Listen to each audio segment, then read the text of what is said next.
oftentimes the business owner, management, isn't receptive to some of the things that we're recommending. They're not as concerned about the findings as you all are.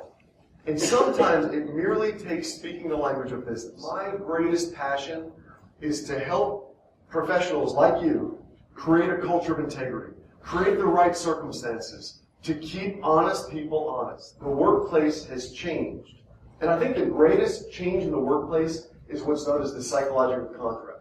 Again, to quantify, $50 billion a year is the price tag that's put on employee theft directly. 30 to 40% of all new business ventures fail as a direct result of employee theft.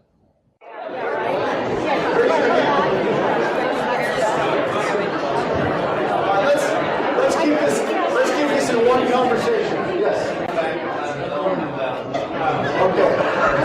It's one thing to steal honestly earned money and go to prison.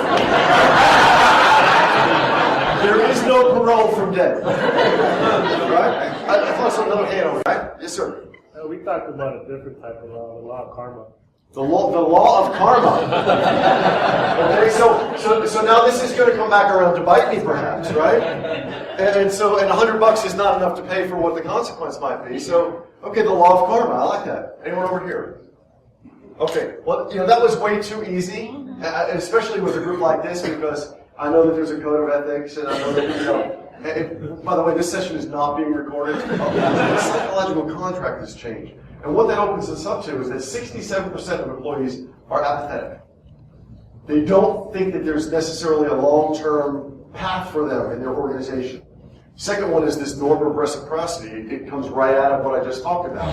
Just a fancy way of saying there's this norm, there's this reciprocal expectation. You do this and I'll do that between employer and employee.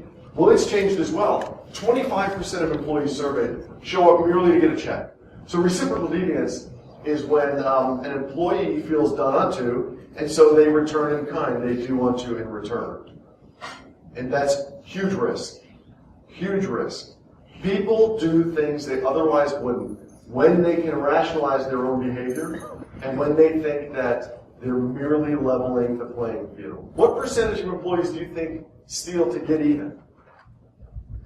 5%. 5%. We good with that? 5%? 20? 35. 35. Okay. So let's see where we are. Because you guys are hitting right there.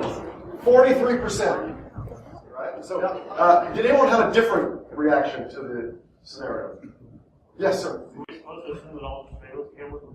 Oh, so the fact that it's only $100 and the fact that it might be under surveillance are those considerations? Okay, yes, sir.